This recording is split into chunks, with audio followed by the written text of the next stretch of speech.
Welcome back, everybody, to Ladybug Lane Soaps.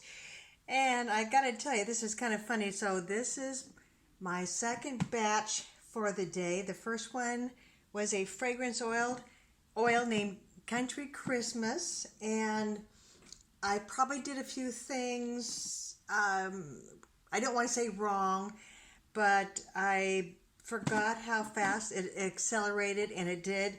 And it looks, instead of being a cute little country Christmas design, it looked like the cows kind of pooped all over it out in the countryside. Oh my goodness.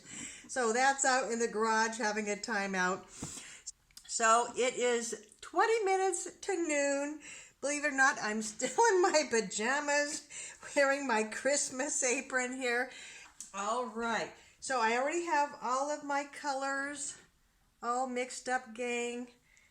There's that. I put them in a little bit of oil.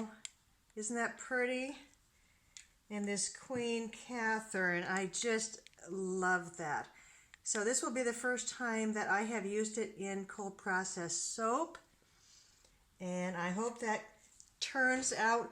So gang, oh, and I forgot to show you. So these in beds, the low sweat melt and pour from Brambleberry. I was going to use this in the Country Christmas soap this morning, but since it looks like a big cow turd, I couldn't even use them. So I'm gonna give it a go here.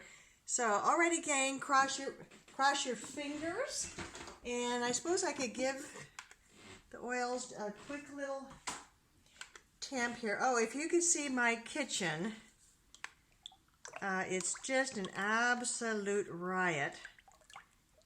Okay, we have about 78.2. Very good. And I'm sure, like all you other ladies and gentlemen who are making soap for the holidays, I bet your kitchen looks something like mine. Okay, and the lye is a little bit warm, 80, 88, 89.